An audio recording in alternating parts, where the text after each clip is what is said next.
National education consultants association మరియు Adishankara university ఆధ్వర్యంలో the biggest education expo in Nellore. Datta Jayanti అని చెప్పి మాట్లాడుకుంటూ ఉంటాము. దత్త జయంతి రోజు గురువులను ఆరాధించాలని కూడా చెప్తూ ఉంటారు. ఎటువంటి గురువులను ఆరాధించాలి? నిజంగా ఆ రోజున గురువుని ఆరాధించాలా? అసలు ఆ రోజున ఎటువంటి విధి విధానాలు ఆచరించాలి? అసలు ఈ దత్త జయంతి నామకరణం జరగటానికి, దత్త జయంతి జరుపుకోవడానికి అసలు రీజన్ ఏంటి? ఇలాంటి మరిన్ని విషయాలు ఇప్పుడు గురుగారితో మాట్లాడి తెలుసుకుందాం. ప్రస్తుతం మనతో పాటు ఉన్నారు ప్రముఖ జ్యోతిష పండితులు నందిబట్ల శ్రీహరి శర్మ గారు. ఇప్పుడు వారితో మాట్లాడేద్దాం. నమస్కారం గురుగారు. వాగర్థ విమసంపృక్తౌ వాగర్థ ప్రతిపత్తయే జగతః పితరౌ వందే పార్వతీ పరమేశ్వరౌ. సదాశివసమారంభాం శంకరాచార్య మధ్యమాం అస్మదాచార్యపర్యంతం వందే గురుపరంపరాం. ఆదిత్యాయ చ సోమాయ మంగళాయ బుధాయ చ గురుశుక్రశనిభ్యశ్చ రాహవే కేతవే నమః. శృంగేరి జగద్గురు పీఠాధిపతులకి, కంచిపీఠాధిపతులకి నమస్కారములు తెలియచేసుకుంటూ కార్యక్రమాన్ని ప్రారంభిద్దాం. గురుగారు, దత్త జయంతి, అసలు ఈ దత్త జయంతి అనగానే గురువులను ఆరాధించాలని చెప్పి ప్రతి ఒక్కరికి తెలిసిన విషయమే. అసలు ఎందుకు జరుపుకోవాలి దత్త జయంతి అనేది చాలామందికి తెలియని విషయం. దాని గురించి తెలియచేయండి ముందు. దత్త జయంతి అనగా మనకు పురాణం ప్రకారం చూసుకున్న మార్గశిర శుద్ధ చతుర్దశి రోజున దత్తుడు ఉద్భవించినటువంటి రోజు. ఏ నక్షత్రంలో ఉద్భవించాడు? కృత్తికా నక్షత్రంలో బుధవారం రోజున ఉద్భవించాడు.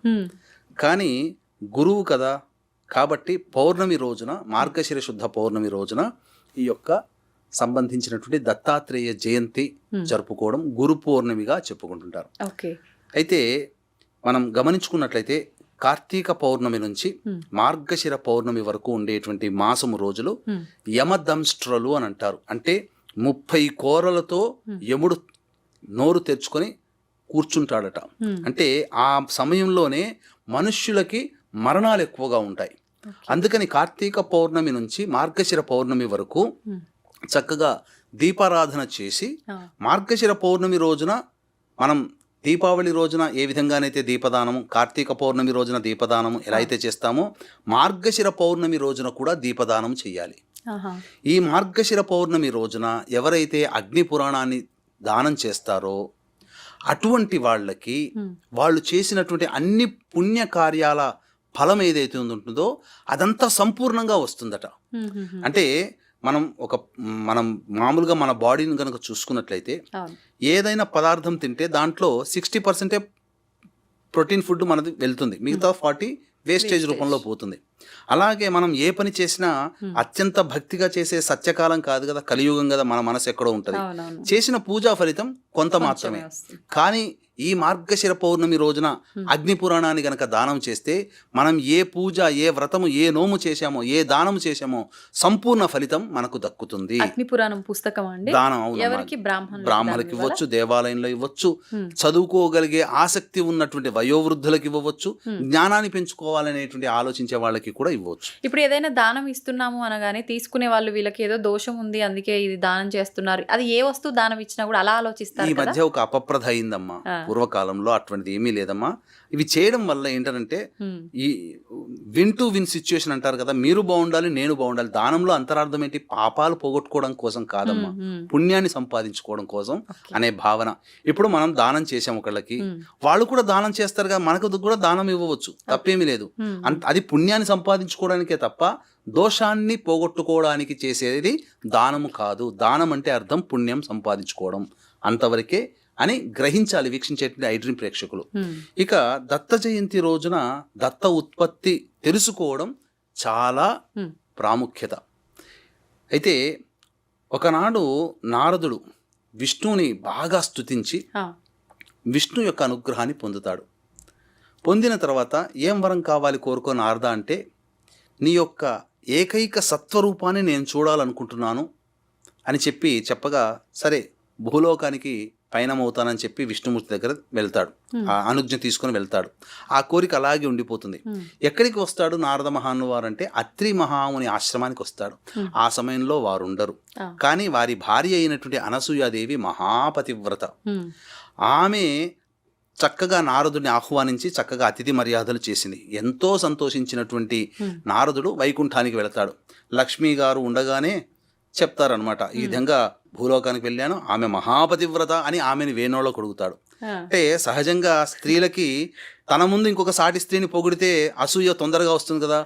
లక్ష్మి కూడా అలాగే ఉండి అంత గొప్ప పతివ్రతన అయితే నా భర్తను పంపుతాను, పరీక్షిస్తాను అని చెప్తుంది. అంతటి వెంబడే కైలాసానికి వెళ్తాడు, ఇదే విధంగా చెప్తాడు. పార్వతి కూడా అసూయ చెంది నా భర్తను పంపిస్తాను పరీక్ష కోసమని. అలాగే బ్రహ్మలోకానికి వెళ్తాడు, సావిత్రి ముందు చెప్తాడు. అలాగే సావిత్రి కూడా నా భర్తను పంపిస్తానని ముగ్గురు కూడా ఏకకంఠంతో భర్తను పంపించారు. అత్రి ఆశ్రమాన్ని దగ్గరికి వెళ్ళగానే అప్పుడు ఈమె పాతివ్రత్యాన్ని పరీక్షించాలనే ఉద్దేశంతో త్రిమూర్తులందరూ కూడా బ్రాహ్మణ వేషధారణతో వెళ్ళగా బ్రాహ్మణులుగా రాగానే అతిథి సత్కారాలు చేసింది. అప్పుడు అత్రి మహాముని ఆ విధంగా రాగానే ఆ అనసూయదేవి అడుగుతుంది, ఏం వడ్డించమంటారు అంటే అప్పుడు వివస్త్రగా మాకు వడ్డించమ్మా అని చెబుతారనమాట ముగ్గురు ఏకకంఠంతో. అంతటా ఇదే విషయాన్ని భర్త అనుజ్ఞ తీసుకోవాలి కదా ఏ పని చేసినా. అత్రి మహామునికి చెబుతుంది. అత్రి మహాముని ఇంతటి విపరీతమైనటువంటి కోరిక కోరారంటే వచ్చిన వాళ్ళు ప్రశ్నించడానికి సందేహించడానికే వచ్చిన వాళ్ళు, పరీక్షించడానికి వచ్చిన వాళ్ళు అని తెలిసి ఆలోచించి దివ్య నేత్రంతో ఆలోచించి వచ్చిన వాళ్ళు సాక్షాత్తు త్రిమూర్తులే అని చెప్పి ఆమెకు ఒక మంత్రోదకాన్ని ఇస్తాడు. ఆ మంత్రోదకాన్ని ఇచ్చి అప్పుడు చల్లగానే పసి బాలురులాగా మారిపోయారు ముగ్గురు కూడా. ఆ ముగ్గురికి కూడా తన స్తన్యం ఇచ్చింది, చక్కగా ఆ పాలని అందించింది. ఆ విధంగా ముగ్గురు పిల్లల్ని ఆటలాడించుకున్నది. తదనంతరం ఈ దృశ్యాన్నంతా కూడాను చూసినటువంటి నారద మహాముని వారు లక్ష్మీ పార్వతి సావిత్రులకు ముగ్గురికి చేరవేశారు. అయ్యో మా భర్తలు ఏమైపోయారని చెప్పి మాకు ఆ ఆశ్రమాన్ని చూపించమనగా భూలోకానికి వచ్చి అదే ఆశ్రమాన్ని చూపించగా ఆ అనసూయ మహాదేవి పతివ్రతని శంకించాము, మాకు ఈ యొక్క ప్రాప్తి కలగాల్సిందే, శాస్తి జరగాల్సిందే, అనుజ్ఞ ఇవ్వమ్మా, మళ్ళీ మా భర్తలు మాకు ప్రసాదించమ్మా అని చెప్పి వేణోళ్ళ వేడుకుంటారు. వేడుకొనగానే మళ్ళీ అత్ర మహాముని మళ్ళీ మంత్రోదకం ఇచ్చి ఆ అనసూయ చేతికి ఇవ్వగానే అనసూయ మంత్రోదకం చల్లగానే మళ్ళీ త్రిమూర్తులు ప్రత్యక్షమవుతారు. తరువాత అప్పుడు ఇంతటి పాతివ్రత్య కలిగినటువంటి మహాతల్లి మీకేం వరం కావాలి కోరుకో అని అన్నప్పుడు అప్పుడు అత్రి మహాముని ఏం కోరుకుంటాడనంటే ఈ సంబంధించినటువంటి 3 రూపాలు కలిగినటువంటి రూపంగా నాకు కావాలి, సంతానం కావాలి, ముగ్గురు సంతానంగా కావాలి అని అనుకుంటారు. ఒకే రూపంతో కూడిన మీ ముగ్గురు నాకు సంతానంగా జన్మించాలి అని చెప్పి. అంతటా విష్ణు అంశ సంభూతముతో ఈ దత్తాత్రేయుల వారు, అలాగే శివాంశ సంభూతముతో దూర్వాస మహాముని, బ్రహ్మాంశ సంభూతముతో చంద్రుడు అని అంటారు.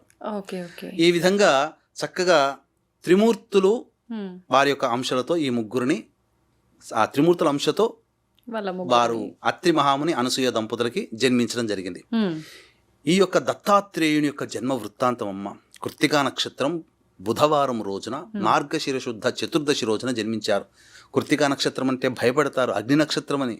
కానీ ఎంత గొప్ప నక్షత్రము, ఈ జగత్తుకే గురువు. కానీ చాలామంది కలియుగంలో ఒక 1960 సంవత్సరం అనగా ఈ నార్త్ ఇండియాలో ఈ ఒక వర్గం డామినేషన్ పడిపోతుందనే భయంతో ఆ వర్గాన్ని పెంచి పోషించే విధంగా బాబా మందిరం వెళ్ళగానే నాకు అద్భుతంగా జీవితం కలిసి వచ్చిందని చెప్పి సినిమాల ద్వారా, పాటల ద్వారా, రకరకాలైనటువంటి విన్యాసాలతో లేని మహిమను బాబాలకి రావడం. ఇప్పుడు ఈ మధ్య ఎక్కడ చూసినా గురు పూజ అనంటే కేవలం బాబా మందిరాల చుట్టూ తిరగడం, బాబాల చుట్టూ తిరగడం, బాబాల దగ్గర ఆశ్రమాలకు వెళ్ళి భజనలు చేయడం, కీర్తనలు పాడడం. ఈ మధ్య చూశాను, మనకు మానవుడిగా జన్మించి మనకెంతో ఉపకారం చేసినటువంటి సత్యసాయిబాబా గారు ఉన్నారు. ఇప్పుడు ఆయన భవిష్యత్తులో ప్రేమ సాయిబాబాగా జన్మిస్తానంటే ఇప్పుడు ఆల్రెడీ ప్రేమ సాయిబాబా వచ్చేసేసాడు ఎక్కడో తమిళనాడు ప్రాంతంలో. ఆయన కూడా సేమ్ ఆ సత్యసాయిబాబా గారి లాగానే ఇలా ఇలా అనుకుంటూ విభూతిని ప్రదర్శిస్తున్నాడు. ఇవన్నీ కూడా కలియుగంలో అవి బూటకములు, బాబాలు బూటకములు. గుర్తుపెట్టుకోండి వీక్షించేటువంటి అర్జున్ ప్రేక్షకులు కూడా. సద్గురు ఎవరయ్యానంటే దత్తాత్రేయుడు మాత్రమే. మానవుడిగా పుట్టి మలమూత్ర విసర్జన చేసినటువంటి ఏ వ్యక్తి కూడాను గురువు కాలేడు, గురు అంశ మాత్రమే. కానీ గురు అంశని అనగా గురువుని వదిలేసేసి గురు అంశ పట్టుకుంటున్నారు. మనకు సూపరింటెండెంటే తెలుసు, ముఖ్యమంత్రే మనకు బాగా దగ్గర, పోయి పిఎని పట్టుకుంటే ఏం ఫలితం? సూపరింటెండెంట్ దగ్గర పోతే మన పని అయిపోతుంది, పిఎని పట్టుకుని ఆయనని వేడుకుంటే ఎలా?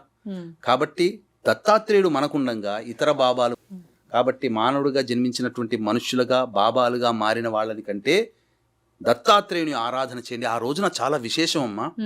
ఏకబిగిన మార్గశిర పౌర్ణమి రోజున ఎవరైతే సూర్యోదయాత్ పూర్వము లేచి చక్కగా స్నానకృత్యాదులు తీర్చుకొని సూర్యాస్తమయం లోపల దత్తపారాయణం చేసి ఓకే. ఈశ్వర దేవాలయానికి కానీ విష్ణు దేవాలయానికి కానీ వెళ్ళి ఆ స్వామివారికి అర్చనాభిషేకాదులు జరిపించుకొని నక్షత్రాన్ని చూసి చంద్రుని చూసి ఎవరైతే భోజనం చేస్తారో వారికి సంపూర్ణమైనటువంటి గురు అనుగ్రహం కలుగుతుంది. ఇంకా గురు అనుగ్రహం పొందాలంటే ఇది చేయలేని వాడు కూడా ఇంకొక సామాన్యమైనటువంటి పరిహారం కూడా ఉందమ్మా. ఏంటండి? ఈ యొక్క దత్తాత్రేయ పారాయణం ఎవరైనా కానీ చేయవచ్చు. ఆ రోజు మొత్తం చేస్తే అంత సమయం మాకు కేటాయించలేము. చాలా సులభంగా గురు అనుగ్రహం ఏ విధంగా కలగాలి అన్నప్పుడు శివాలయంలో నవగ్రహ దేవాలయాలు ఉంటాయి కదమ్మా. అవునండి. ఆ కాళ్ళు చేతులు కడుక్కొని పొద్దున్నే స్నానం చేసి నవగ్రహాల చుట్టూ శివాయ నమః అంటూ 27 ప్రదక్షిణలు చేసి నవగ్రహాల్లో ఉత్తరం వైపు ఫేస్ పెట్టి ఉన్నటువంటి బృహస్పతి గ్రహం ఉంటుంది. ఆ బృహస్పతి గ్రహానికి ముందు రోజే నానబెట్టినటువంటి 108 శనగల దండమాలని చక్కగా గురుగ్రహానికి వేసి అష్టోత్తర పూజ, పసుపు రంగు పూలతో అష్టోత్తర పూజ చేసి మేడి పూలతో చేస్తే చాలా విశేషం. ఎందుకంటే ఔదుంబర వృక్షం దగ్గర వెలిసినటువంటి వాడు ఈ యొక్క దత్తాత్రేయుడు. ఔదుంబర వృక్షం చాలా ప్రీతికరం.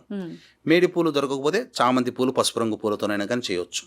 చేసిన తదనంతరం చక్కగా ఈ శనగపిండి బెల్లముతో చేసినటువంటి లడ్డూలు కానీ ఏదైనా తీపి పదార్థము నైవేద్యంగా పెట్టి ఆ రోజున ఉపవాసం ఉంటే మంచిది.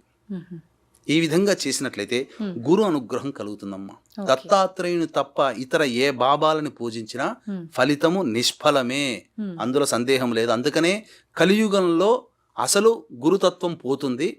ఇటువంటి గురువు కాని గుగ్గురువులని పూజించడం ద్వారా నరకలోక ప్రాప్తి కలుగుతుంది. ఈనాడు గురువారం వచ్చిందనంటే శివాలయానికి ఒకప్పుడు పూర్వకాలంలో మా తాత ముత్తాతలు శివాలయంలోకి విష్ణు ఆలయంలోకి వెళ్ళడం చూసాం. కానీ ఈ రోజున బాబాల మందిరాల చుట్టూ తిరుగుతున్నారు. అసలు తత్వాన్ని వీడి నకిలీని పట్టుకుంటున్నారు. కాబట్టి చక్కగా ఈ యొక్క దత్తాత్రేయ ఆరాధన అన్నప్పుడు దక్షిణామూర్తి స్వరూపంగా గురు రూపంలో వెలిశాడు ఈశ్వరుడు, హయగ్రీవుడి రూపంలో గురు రూపంగా వెలిశాడు విష్ణు భగవానుడు. కాబట్టి విష్ణు ఆలయాన్ని శివాలయాన్ని సందర్శించుకుంటే దత్తాత్రేయుని యొక్క అనుగ్రహం కలుగుతుంది. అత్తి చెట్టు, ఔదుంబర వృక్షం అత్తి చెట్టు కాబట్టి కంచిలో విష్ణు కంచి ఉంది. ఆ విష్ణు కంచిలో ఉన్నటువంటి మూల విరాట్ విగ్రహము అత్తి చెట్టుతో చేసినటువంటిది. కాబట్టి ఆ విష్ణు కంచిలో వరదరాజ పెరుమాళ్ళని దర్శనం చేసుకున్నా మంచిదే. కాకపోతే ఇప్పుడు అదంతా కూడా మళ్ళీ బావిలో పెట్టడం జరిగింది. ఆ బావి దగ్గరికి వెళ్ళి నమస్కారం చేసుకున్నా చాలు. ఎందుకంటే అది దత్తాత్రేయ స్వరూపమైనటువంటి అత్తి చెట్టు యొక్క కాండముతో చేయబడినటువంటి విగ్రహం. కాబట్టి దత్తాత్రేయుని యొక్క అనుగ్రహం సంపూర్ణంగా కలుగుతుంది. లేదు, అత్తి చెట్టుతో మూల కాండముతో చేసినటువంటి దత్తాత్రేయ విగ్రహాన్ని ఆ రోజు తెచ్చుకొని ఆ రోజు పౌర్ణమి రోజున పూజ చేసి ప్రతి పౌర్ణమికి కూడాను పూజ చేస్తూ ఉంటే ఆ ఇంట్లో గురువు నిలకడగా ఉంటాడు. గురువు ఉన్నాడు అంటే విద్య వస్తుంది, సంతానం కలుగుతుంది, డబ్బులు వస్తాయి, కీర్తి ప్రతిష్టలు పెరుగుతాయి, పనులలో అనుకూలత కలుగుతుంది. ఈ విధంగా అత్తి చెట్టుతో చేసినటువంటి దత్తాత్రేయ విగ్రహాన్ని ఇంట్లో ప్రతి పౌర్ణమి రోజున పూజించుకున్న, ప్రతి గురువారం నాడు పూజించుకున్న వాళ్ళకి అఖండ ఐశ్వర్యాలు కలుగుతాయని చెప్పడంలో ఏమాత్రం సందేహం లేదమ్మా. అయితే మొదటి గురువులు మన తల్లిదండ్రులే అని అంటారు కదండి. తల్లిదండ్రులకు కూడా ఆ రోజు మనం సేవ చేసుకోవాలని, కృతజ్ఞత తెలుపుకోవాలని అంటుంటారు కదా, అది నిజమే అంటారు? వాస్తవమేనమ్మా. ఈ రోజున మనకు తల్లిదండ్రులు మొట్టమొదటి గురువు అంటే తల్లిదండ్రులే. వారు చూపిస్తేనే ప్రపంచం చూస్తున్నాం, వారు నేర్పిస్తేనే మాటలు మాట్లాడుతున్నాం, వారు మంచి మాటలు చెప్తేనే మంచి మాటలు మనం వింటున్నాం, మాట్లాడుతున్నాం. తర్వాత విద్య నేర్పిన గురువు, తర్వాత మంత్రాన్ని అనుగ్రహించిన గురువు, అలా చాలామంది గురువులు అనేక రకాలుగా ఉంటారు. కానీ అసలు ఈ రోజుల్లో తోడబుట్టిన వాళ్ళని, తల్లిదండ్రులని, కట్టుకున్న వాళ్ళని తిడితే ఒక్క మాట కూడా వాళ్ళకి ఏమనిపించదు. కానీ గురువు బాబాలని తిట్టుకుంటూ వెళ్ళామంటే ఇక ఎక్కడలేని పౌరుషం వచ్చేసి అతలాకుతలం సమాజాన్ని అతలాకుతలం చేసేస్తుంటారు. కాబట్టి అంత వ్యామోహము బాబాల మీద అవసరం లేదమ్మా. మానవులుగా పుట్టి మనకు ఉద్ధరించడానికి పురాణాలు ఉన్నాయి, భగవద్గీత ఉంది, మహాభారతం ఉంది, రామాయణం ఉంది, భాగవతం ఉంది, శ్రీదేవి భాగవతం ఉంది.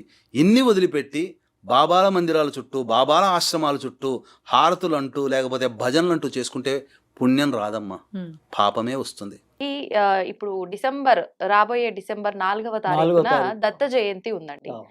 దత్త జయంతి అనగానే అంటే ఇప్పుడున్న ఈ సమస్యలు, ఇబ్బందులు ఇవన్నిటిని చూస్తుంటే చాలా మంది పెద్దవాళ్ళు చెప్పొచ్చే విషయం ఏంటి అంటే, మనం ఎంతమంది దేవుళ్ళ ఆరాధన చేసినా ఫస్టు తల్లి, తండ్రి, గురువు. అవును. వీళ్ళ కాళ్ళు పట్టుకుంటే, వీళ్ళ కృతజ్ఞతతో ఉంటే గనక అన్నీ సెట్ అవుతాయని చెప్పి. మరి ఎలాగూ దత్త జయంతి అంటే గురువుకు సంబంధించిందే. మరి ఆ రోజున ఎటువంటి విధానాలు ఆచరించాలి? ఏదైనా మంత్రం చేసుకోవచ్చా? ఏదైనా విధానం ఆచరించవచ్చా? తెలియజేయండి. తప్పనిసరిగా. ఓం శ్రీ గురుభ్యో నమః. శ్రీ మహాగణాధిపతయే నమః. గురుర్బ్రహ్మ గురుర్విష్ణు గురుదేవో మహేశ్వరః. గురు సాక్షాత్ పరబ్రహ్మ తస్మై శ్రీ గురవే నమః. అఖండమండలాకారం వ్యాప్తమైన చరాచరం యత్పదం దర్శనమేన తస్మై శ్రీ గురవే నమః. ఓం నిర్నామ నిఖిలేశ్వర నిరంజనానందఘన త్రిపురా పరమేశ్వర గగన సింధు భైరవ మహావతార్ బాబాజీ శ్రీ శరణౌ నమః. విశ్వం గురుభ్యో నమః. సచ్చితానంద గురుభ్యో నమః. వందే గురుపదద్వంద్వం అవాన్మానసగోచరం రక్తశుక్లప్రభామిశ్రం అతర్క్యం త్రైపురం బ్రహ్మాస్తకుండికాహస్తాం శుద్ధజ్యోతిస్వరూపిణిం గాయత్రిం వేదమాతరం. ఈ గురుస్వరూపాలు కృతయుగంలో మేధా దక్షిణామూర్తిగా, త్రేతాయుగంలో దత్త స్వరాట్గా, ద్వాపర యుగంలో వ్యాస భగవానుడుగా, కలియుగంలో ఆది శంకరాచార్యులుగా వీళ్ళని గురుస్వరూపాలుగా ప్రామాణికంగా మనందరం భావిస్తాం.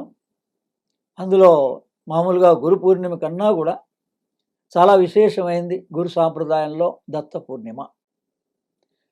అదే లక్షల్లో పాదయాత్రతో మహారాష్ట్ర వాళ్ళు కానీ, కర్ణాటకలో కానీ గాన్గాపూర్కి వస్తారు. లక్షల్లో జనం వస్తారు ప్రతి సంవత్సరం కూడా. అందుకని డిసెంబర్ 4వ తారీఖుగా పౌర్ణిమగా వస్తోంది దత్త పౌర్ణిమ. మాది కుర్తాళ పీఠం. మౌనస్వామి పాదాభివందనం చేస్తూ మా మేనమా విమలానంద భారతి, తర్వాత ప్రస్తుత పీఠాధ్యక్షులు శ్రీ సిద్ధేశ్వరానంద భారతి, వాసుదేవానంద భారతి వారి పాదాలకి ప్రణమిల్లుతూ మనం దత్త అనగానే శ్రీ శ్రీ శ్రీ అవధూతేశ్వరులు గణపతి సచ్చిదానంద స్వామివారికి కూడా పాదాభివందనం చేస్తూ వారి యొక్క అనుగ్రహంతో ఈరోజు ఈ కార్యక్రమం ఉంది. ఈరోజు తెల్లారుజామునే గణపతి సచ్చిదానంద స్వామివారి స్వయాన దర్శనమిచ్చి ఈ బీజాక్షరాలను చెప్పని కూడా కొన్ని బీజాక్షరాలను చెప్పడం జరిగింది. మాకు దర్శనమిచ్చి ఏ రకంగా అండి? స్వప్నంలోనా? అంటే చాలాసేపు తెల్లారుజామున బ్రాహ్మీ ముహూర్తంలో మనకు వస్తూ ఉంటాయి. అంటే మనం రాత్రి పడుకోబోయేటప్పుడు దేన్ని స్మరిస్తూ పడుకుంటామో దానికి సంబంధించిందే స్వప్నంగా వస్తుంది. మళ్ళీ తెల్లారిన తర్వాత కూడా అదే మెటీరియలైజ్ అవుతుంది. అదే ఇప్పుడు ఈ రోజున ఫలానా దత్త జయంతి సందర్భంగా ఇంటర్వ్యూ ఉందని, మరి దత్తుల వారిని మా గురువు అస్మద్ గురుభ్యో నమః డాక్టర్ ఆనందఘన అరిపిరాల విశ్వం గారు 2000 సంవత్సరం నుంచి 2011 దాకా ఆయనతో అనుబంధం. ఆయనకి స్వయాన దత్తాత్రేయుల వారు ప్రత్యక్షమైనారు. ఆయన ఆ విషయాలన్నీ గిరినార్లో దత్తాత్రేయుల వారు ఇప్పటికి కూడా చాలామందికి మనం ఇవి వ్యాఖ్యానంలో చెప్దాం. సామాన్యులకు కూడా ఆయన ఎలా దర్శనమిస్తారు అన్నది. అందుకని ఇది ప్రామాణికంగా మనం ఈ దత్త భాగవతం అనేటువంటిది ఈ గురు చరిత్ర ద్వారా మనకు తెలుసు. కానీ మొట్టమొదట ఈ గురు చరిత్రని రాసిన వారు తెంబై స్వామి వాసుదేవానంద సరస్వతి. ఆయన గురు సంహితగా మరాఠీలో రాశారు దీన్ని. మొట్టమొదటిలో ఇప్పుడు ఈ కలియుగంలో మనకి గురు చరిత్ర ఎక్కడి నుంచి వచ్చింది. దాని తర్వాత మనకి తెలుగులో రాసిన వాళ్ళు తాడేపల్లి రాఘవనారాయణ శాస్త్రి గారు, చందోలు. ఆయన ఈ గురు చరిత్ర దత్త భాగవతం అనే పేరు మీద మూల గ్రంథాన్ని ఒక 1000 పేజీలు ఉంటుంది. దాంట్లో విశేషమైనటువంటి అన్ని మనకి జీవిత కాలంలో కావలసిన విషయాలన్నీ అందులో ఉంటాయి. అంటే దత్తభక్తులు ఎవరన్నా ఉన్నట్లయితే వాళ్ళు దాని పారాయణ నిత్య పారాయణ గ్రంథంగా దాని మీద రాసి ఉంటుంది. ఓకే.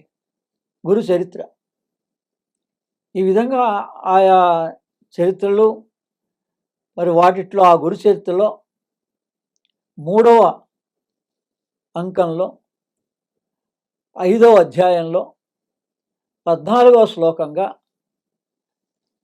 వేదశర్మకి దత్తాత్రేయులు వారు ఇలా అత్యంత కష్టకాలంలో ఉన్నప్పుడు సప్త బీజాక్షరి 7 బీజాక్షరాలతో మంత్రాన్ని ఇచ్చారు.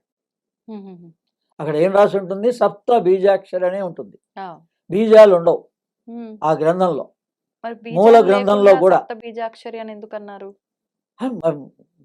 ఏదన్నా ఇప్పుడు పంచాక్షరి అంటే 5 బీజాక్షరాలు, ఆ రకంగా ఆయన రాశారు ప్రామాణికంగా. మనకి ఇప్పటి వరకు ఉన్న దాని ప్రకారంగా సప్త బీజాక్షరి అని అందులో ఉంటుంది. గురువుని అడిగి తెలుసుకోవాలి, గురుముఖత విద్య మిగిలింది. కానీ మాకు అరిపిరాల విశ్వం గారు మొట్టమొదటిసారి, నేను అంత జిజ్ఞాసగా ఆయన ఆజ్ఞ మేరకు ఆ గ్రంథం మొత్తం చదివా. అందులో లేదు ఇక. ఆ తర్వాత అందులో ఆ గ్రంథంలో ఈ మంత్రాన్ని మా గురువుగారిని అడిగాం. ఆయన మా దత్తాత్రేయుల యొక్క అనుగ్రహంతో దత్తమాల స్తుతి అని చెప్పేసి 2000 సంవత్సరానికి ముందే ఆయన చాలా చిన్న పుస్తకం అది రాశారు. అందులో ఆయన మంత్రాన్ని కూడా ఇచ్చారు. అది ఇప్పుడు అవైలబుల్ లేవు ఆ బుక్స్. కానీ మాకు 10 సంవత్సరాల పాటు 2000 నుంచి 2010 దాకా ప్రతి దత్త జయంతి రోజున కూడా అనేక మంత్రాలని మాకు ఉపదేశించి సాధన చేయించారు. అందులో విశేషమైంది ఈ రోజున మన ఈ సంవత్సరం సందర్భంగా మనం రాబోయే ఈ డిసెంబర్లో 2025వ సంవత్సరం విశ్వావసునామ సంవత్సరం దక్షిణాయనం మార్గశిర మాసంలో వస్తుంది. మాసానాం మార్గశిర శీర్షోష్మి అని భగవద్గీతలో ప్రామాణికం. అటువంటి మార్గశిర మాస పౌర్ణమికి లోకానికి దత్తాత్రేయులు వారి అనుగ్రహంతో, గణపతి సచ్చిదానంద గారి అనుగ్రహంతో, మా గురువులు పరమ గురువులు ఆనందగన విశ్వం గారి అనుగ్రహంతో, అరిపిరాల విశ్వం గారి అనుగ్రహంతో మీ అందరికీ కూడా, అంటే నాతో ఉన్న అనుబంధం ఉన్న వాళ్ళకి, నాతో ఉపదేశం గతంలో చేసుకున్న వాళ్ళకి, దేశ విదేశాల్లో వాళ్ళకి అందరికీ కూడా అనువుగా ఈ మంత్రాన్ని నేను ఉపదేశిస్తున్నాను. మిగిలిన వాళ్ళంతా కూడా మామూలుగా 14 నామాలు కూడా చదువుతాం. నామాలు ఒకవేళ సంశయం ఉన్నవాళ్ళు నామాలు చేసుకోవచ్చు. మంత్రం మామూలుగా ద్రాం బీజం చేసుకోవచ్చు వాళ్ళంతా. ఒకవేళ సందేహం ఉన్నవాళ్ళు ద్రాం బీజం సర్వజనులు చేసుకోవచ్చు. దత్తుడు అంటే దత్త, ద అంటే ఇచ్చేవాడు, తా అంటే అమృతం. మనకి అమృతత్వాన్ని ప్రసాదించేటువంటి సద్గురువు. అంటే మనకి ప్రారంధాలున్నా కష్టాలున్నా, ఇలా ఏమన్నా మన ధనం కోల్పోయిన వాళ్ళు ఉంటారు, అనేక రకాల సమస్యలతో ఉంటారు. వీళ్ళందరికీ కూడా ఈ ప్రారంధాలని తీర్చే దాంట్లో దత్తాత్రేయులే మొట్టమొదట గురువు. ఆయన్ని మించిన దేవతా స్వరూపాలు లేరు ముక్కోటి దేవతల్లో. అందుకని ఎవరికైనా ఆర్థిక ఇబ్బందులు ఉంటే ఓం నమో భగవతే కార్తవీర్యార్జునాయ నమః అని, ఓం నమో భగవతే కార్తవీర్యార్జునాయ నమః, ఓం నమో భగవతే కార్తవీర్యార్జునాయ నమః. కార్తవీర్యార్జునుడు ఎవరు అని అంటే విష్ణువు యొక్క సుదర్శన చక్రంలో ఆ చక్రం అహంకారానికి గురైతే కథగా పురాణంగా కార్తవీర్యార్జునుడిగా పుట్టాడు. ఆ అహంకారం అణచడానికి మళ్ళా పరశురాముడుగా వచ్చి ఆయన సంహారం చేశాడు. అందుకని ఆయన విశేషమైన భక్తుడు, దత్తభక్తుడు. అందుకని ఓం నమో భగవతే కార్తవీర్యార్జునాయ నమః అని ఉంటుంది, దత్త భాగవతంలో ఉంటుంది. అది ప్రామాణికంగా ఇది అందరూ కూడా ఎవరికి ఆర్థిక సమస్యలున్నా, ఈతి బాధలున్నా, అనేక రకాల సమస్యలున్నా కూడా ఆచరించుకోవచ్చు. ఇప్పుడు మనము ఉపదేశించేటువంటి ఈ సప్త బీజాక్షరి మంత్రం మనకి ఆత్మజ్ఞానాన్ని ప్రబోధిస్తుంది. ఈశ్వరానుగ్రహ ప్రాప్తి ద్వారా ఉమ్, ఒక సాధకుడికి మన లోపల ఓజస్సు అని ఉంటుంది, ఓజస్సు తేజస్సు అని. ఉమ్, ఆ ఓజస్సు అనేటువంటిది 5 విభాగాలుగా ఉంటుంది. ఉమ్, మనం ఏదైతే దేవతలను 5గా అనుకుంటున్నామో ఈ దేవతలంతా మానవ దేహంలోని శక్తులే, శక్తి స్వరూపాలే. ఉమ్, ఈ 5 రకాలు ఏమిటంటే ఓజస్సు, మేధ, ప్రజ్ఞ, ప్రతిభ, ఉత్పత్తి. ఇది మొట్టమొదటిసారి ఉమ్, నా ద్వారా మా గురువులు చెప్పిస్తున్నారు. ఈ 5 రకాల తేజస్సు మన దేహంలో దహర చక్రం వరకు, బ్రహ్మరంధ్ర పర్యంతం నుంచి దహరం వరకు కూడా ఒక నాడి, స్పెషల్గా ఒక 101 నాడుల్లో ఒక నాడి ఉంటుంది. ఉమ్, అమృతత్వ నాడి అంటారు దాన్ని. ఓకే. అది సద్గురు నాన్నగారికి ఓపెన్ అయింది. ప్రామాణికంగా ఎవరన్నా అటువంటి అనుభవం పొందారా అంటే ఉమ్, రమణ మహర్షి శిష్యుడు సద్గురు నాన్నగారు. ఆయనకి ఆ విరూపాక్ష గుహలో వెళ్ళినప్పుడు ఆయన చరిత్రలో రాశారు, అనేక స్పీచ్లో చెప్పారు. నాకు హృదయ గుహ తెరుచుకుంది అన్నారు ఆయన పేరు సద్గురు నాన్నగారు. అంతే, ఆహా. అదే పేరు అంతే ఉంటుంది. అదే పేరు. పేరు కొట్టి వచ్చే సద్గురు నాన్నగారు. ఆహా. ఆయనది జున్నూరులో ఆశ్రమం ఉంది, రమణాశ్రమం. ఓకే. ఈ ఎలై పర్సన్ అంటే మామూలుగా ఆయన ఉన్నప్పుడు ఉమ్, సాక్షాత్ రమణులే. Okay okay. అలాంటి వారు ఉన్నారు. అందుకని ఈ గురుస్వరూపం. అందుకని ఇది గణపతి సత్యనారాయణ గారు మనకి దత్తగిరి అని హైదరాబాద్లో రామోజీ ఫిలిం సిటీ దగ్గర నుంచి 10 కిలోమీటర్ల దూరంలో పోచంపల్లి మండలంలో దత్తగిరి క్షేత్రం ఉంది, విశేషమైంది. ఆహాహా. సాక్షాత్ దత్తాత్రేయుల యొక్క అక్కడ మనం ఉపాసన చేస్తే దత్తుడు ప్రత్యక్షం అవుతాడు. ఉమ్, అలాగే గాన్గాపూర్ ఉంది విశేషంగా, ఉమ్, అందరికీ తెలిసిందే. పిఠాపురం, కురోపురం. ఉమ్, కురోపురంలో కూడా దత్తుని యొక్క తపోవనం అంటారు, ఆ, తపస్సు చేసిన చోటు. పంచపహాడ్ ఛాయా ఆశ్రమం ఉంది, ఉమ్, దత్త ఛాయా ఆశ్రమం. అక్కడ శ్రీపతి గారు నిర్వహిస్తున్నారు ఆ ఆశ్రమాన్ని. గతంలో మా గురువు గారిని తీసుకెళ్ళాను. ఉమ్, అది ఆరంభం చేయకముందు కూడా ఆయన సూచించిన చోట్లోనే ఆ ఆశ్రమం ఏర్పాటు చేయబడింది, శ్రీపతి గారని. అక్కడ మీ అందరూ కూడా, మనందరం కూడా దత్త జయంతి రోజున నామస్మరణకి ఆయన చాలా సంతోషిస్తాడు. రామనామం చేస్తే ఆంజనేయ స్వామి ఎలా ప్రత్యక్షం అవుతాడో, దత్తనామస్మరణ చేస్తే దత్తాత్రేయులు వారు సూక్ష్మంగా నేను అక్కడ ఉంటాను అన్నారు. ఇప్పుడు ఈ క్షణంలో కూడా ఆయన సూక్ష్మంగా మన మధ్యలో ఉన్నారు. ఉమ్, దిగంబర దిగంబర శ్రీపాదవల్లభ దిగంబర, దిగంబర దిగంబర నృసింహ సరస్వతి దిగంబర. మీరు కూడా చెప్పండి. ఆయన సూక్ష్మంగా మీకు కూడా దర్శనమిస్తారు, స్వప్నంలో దర్శనమిస్తారు తప్పనిసరిగా. రాత్రి పడుకోబోయేటప్పుడు కనుక ఇటువంటి నామాన్ని కానీ మంత్రాన్ని కానీ ఆచరించి మనం అదే ధ్యాసలో పడుకుంటే మీకు తప్పనిసరిగా 3 రోజులు నన్ను స్మరిస్తే నేను ప్రత్యక్షంగా దర్శనమిస్తాను సశరీరంగా అని ఆయన వాగ్దానం దత్తభాగవతంలో ఉంటాయి. ఇవన్నీ ఆహాహా. ఇవన్నీ విషయాలు నేను చెప్పినవన్నీ దత్తభాగవతంలో ఉంటాయి. ఉమ్, అందుకని దిగంబర దిగంబర మీరు కూడా అనండి, 3 సార్లు అండి. దిగంబర దిగంబర శ్రీపాదవల్లభ దిగంబర, దిగంబర దిగంబర నృసింహ సరస్వతి దిగంబర. అంటే మొట్టమొదటి అవతారం శ్రీపాదవల్లభుడుగా పిఠాపురంలో పాదగయ దగ్గర ఆయన పాదాలని అక్కడ ఉంచి, మనకి గయలోకి వెళ్తే ఎంత ప్రాముఖ్యతో మనకి దక్షిణ దేశంలో పిఠాపురంలో మన కోసం ఏర్పాటు చేశాడు. అందుకని దాని పాదగయ అంటారు. Okay okay. గయతో సమానం. ఇక్కడ ఉమ్, పితృదేవతలకి పితృదేవత కార్యక్రమాలు నిర్వహిస్తారు. అక్కడ శక్తిపీఠం కూడా శక్తి అమ్మవారి ఉంది కదా? ఉమ్, అమ్మవారి శక్తిపీఠం కూడా ఉంది. దత్తాత్రేయులు వారు ప్రతిష్ఠ చేశారు. ఆదిశంకరాచార్యులు కూడా అక్కడ, ఆయన కూడా ఆ క్షేత్రానికి తన తపస్సు జారపోశారు. ఉమ్, ఈ విధంగా దత్త అంటే దత్త నామంలోనే అంతటి మహిమ ఉంది. ఉమ్, అమృతత్వ ప్రాప్తిని కలిగించేటువంటి వాడు. దాన్ని మనం దేహంలో ఓజస్సు అంటాం. ఆ ఓజస్సు బ్రహ్మరంధ్రం నుంచి సహస్రారం వరకు ఉంటే ఉమ్, దాన్ని మేధ అంటారు. అక్కడ మనకు మేధా దక్షిణామూర్తి దర్శనం కలిగిందని ఎవరన్నా అంటే వీళ్ళ తేజస్సు, ఈ ఉమ్, కుండలిని శక్తి జాగృతమై తేజస్సుగా ఓజస్సుగా పరిణమించి ఉమ్, ఆ ఓజస్సు బ్రహ్మరంధ్రం నుంచి సహస్రార పర్యంతం కాంతిగా ఉంటుంది. వాళ్ళకి గోచరింపబడింది. ఓకే. ఓకే. అప్పుడు వాళ్ళకి మేధా దక్షిణామూర్తి అనుగ్రహ ప్రాప్తి కలిగింది అని మనం నమ్మచ్చు. ఆ తర్వాత సహస్రారం నుంచి ఉన్మనీ చక్రం వరకు ప్రజ్ఞ, హ్మ్. అంటే ఏ వేదం ఉందో మొట్టమొదటి బ్రహ్మ, ప్రజ్ఞానం బ్రహ్మ. మనం బ్రహ్మ ఎవరో అని అడుగుతున్నాం. ప్రజ్ఞానం, జ్ఞానమే బ్రహ్మ.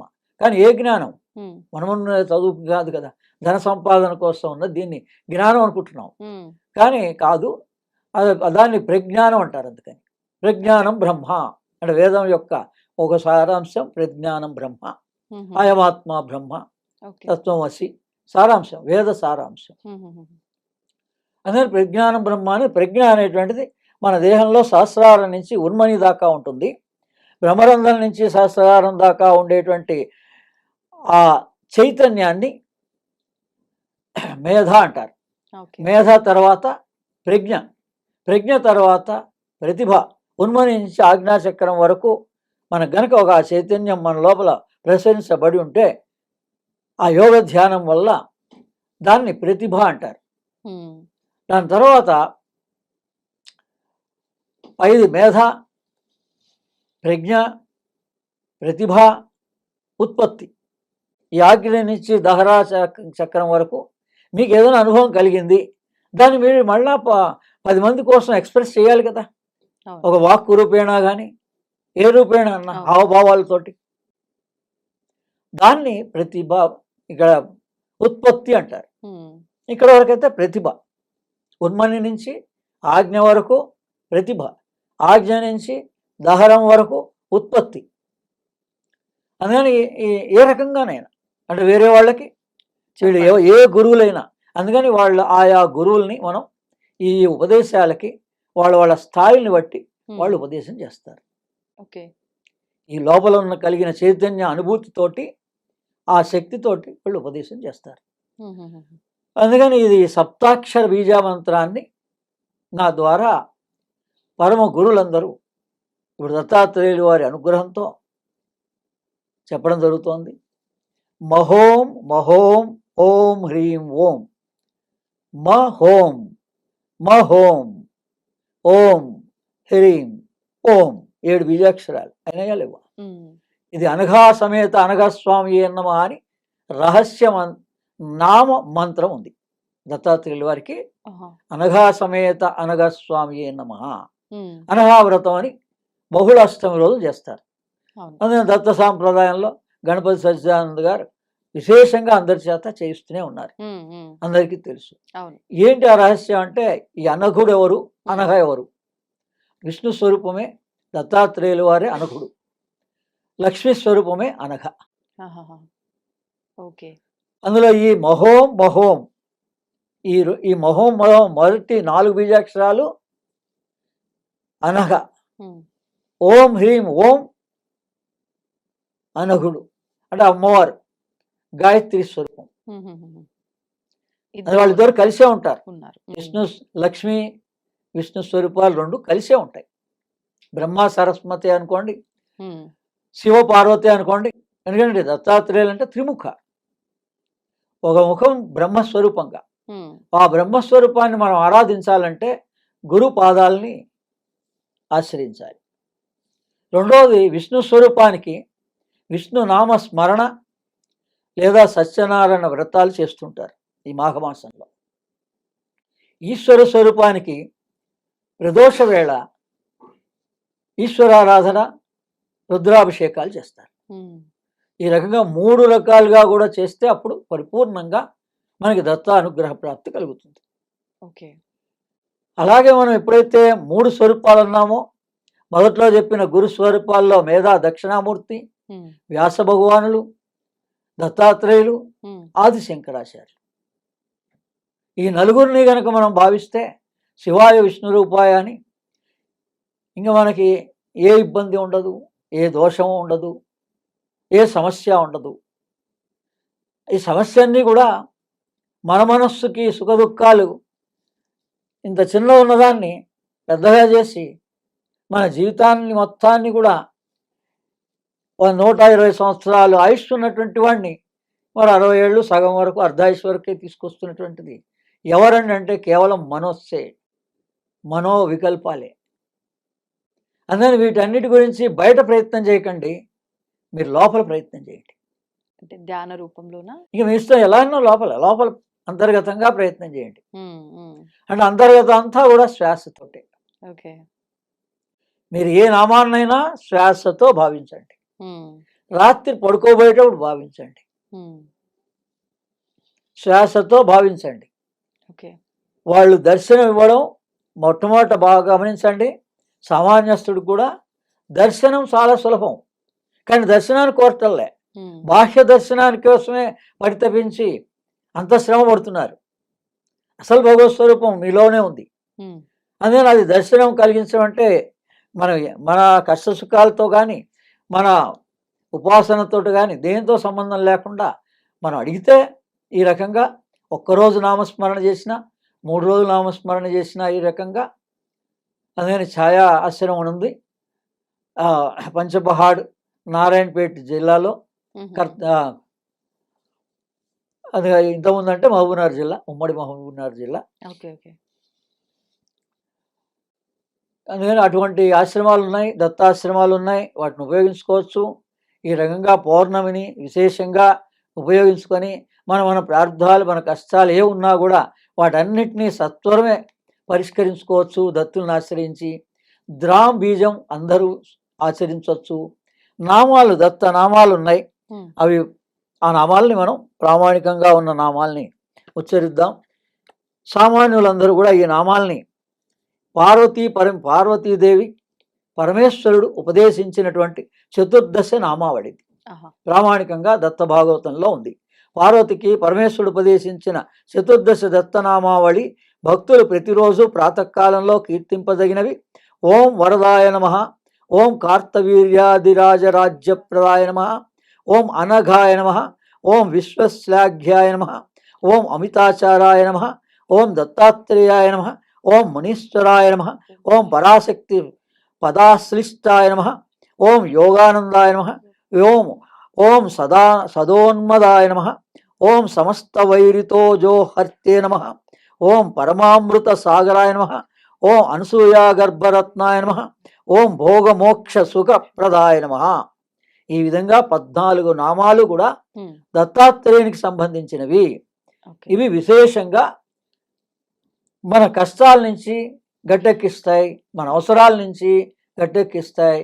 ఎవరికి ఏ అవసరం ఉన్నా కూడా ఈ దత్తనామాల్ని ద్రాం బీజాన్ని గురు ఉపదేశంగా మాత్రం ఈ సప్తాక్షరి మంత్రాన్ని మీరు ఎవరినైనా గురువుగా భావించండి, తల్లినో తండ్రినో గురువులనో ఎవరినైనా, వాళ్ళ ద్వారా మీరు ఈ ఉపదేశాన్ని తిరిగి మళ్ళీ పొందండి. ఇప్పుడు ఇవన్నీ దత్త జయంతి రోజైనా విడిగా కూడా చేసుకోవచ్చు? ఈ రోజు నుంచే చేయొచ్చు, ఏ రోజు నుంచైనా చేసుకోవచ్చు. దీక్షగా అక్కడి నుంచి కూడా మొదలు పెడితే ఇదంతా కూడా ఏంటంటే ఈ దీక్షలన్నీ ఈ కాలంలో మార్గశిర మాసంలో కార్తీక మాసంలో ఆరంభం చేసిన దీక్షలన్నీ మన సంక్రాంతి దాటిన తర్వాత జ్యోతి దర్శనం అని చెప్పేసి ఏదైతే అంటున్నామో ఆ జ్యోతి దర్శనం ఇందాక చెప్పినటువంటి ఈ తేజస్సుగా మనిషి దేహం లోపలనే దర్శన భాగ్యం కలుగుతాయి ఆజ్ఞాచక్రంలో మన స్థాయిని బట్టి. ఇది చైతన్యం అదే లోపలే ఉంటుంది, అది మనం బయట ఎంత ప్రయత్నాలన్నీ చేయక్కర్లేదు. వీటిని గతంలో నేను 2017 సంవత్సరంలో ఒక పుస్తకం రాశాను, ఆ కాపీస్ కూడా అన్ని డిస్ట్రిబ్యూట్ చేశా. ఈ పుస్తకం శ్రీ గురుతత్వ సాధన 2000. ఇవి కూడా చాలా చాలా పుస్తకాలను 2021లో నేను ప్రింట్ చేశాను, అందరికీ పంచడం జరిగింది ఫ్రీగానే. ఇప్పుడు దాని PDF కావాలంటే మీకు iDreamలో మీ నంబర్కి మేము పంపిస్తాం. ఈ 2 పుస్తకాలని PDFగా పంపిస్తాం. ఈ అగస్త్య స్పిరిచువల్ ఆర్గనైజేషన్ agastyaspiritual.org అని వెబ్సైట్లో డీటెయిల్స్ అన్నీ ఉంటాయి. ఈ PDFs అన్నీ కూడా అవైలబుల్ ఉంటాయి, నా ద్వారా రాసినటువంటివన్నీ. అందరికీ దత్త జయంతి శుభాకాంక్షలు. మీకు కూడా దత్తాత్రేయుని యొక్క దర్శన ప్రాప్తి కలగాలని అందరికీ నా యొక్క అనుగ్రహం. సంతోషం అండి. అంటే గురువులందరి అనుగ్రహం వల్లే మీరు ఈ అంశాన్ని మా ముందుకు తీసుకొచ్చారు. నిజంగా ముందుగా గురువులందరికీ కూడా నా నమస్కారాలు. అవన్నీ మీరు మాకు ఇంత చక్కగా తెలియజేసినందుకు మీకు కూడా ధన్యవాదాలు. And for more videos, Please subscribe to iDream. Please subscribe to iDream. Please subscribe iDream. And please subscribe to iDream. For more videos, subscribe to iDream. please like, share, and subscribe to the channel. Congratulations, iDream. Subscribe to iDream. Subscribe to iDream. So, subscribe to iDream Media. iDream team అందరికి huge congratulations. Please subscribe iDream Media. Please subscribe to iDream. Subscribe iDream. Please subscribe to iDream. iDream అంటే నా కళల ఛానల్ను subscribe చేసుకున్న నోరు తిరుగుతలేదు, మీరైతే గంట గుర్తు కొట్టండి. For more such videos, please subscribe to iDream. Subscribe to iDream. Please subscribe to iDream. Please subscribe iDream Media. Please do subscribe to iDream. Please subscribe to iDream Media. For best entertainment and information, please subscribe iDream. And don't forget to subscribe to iDream.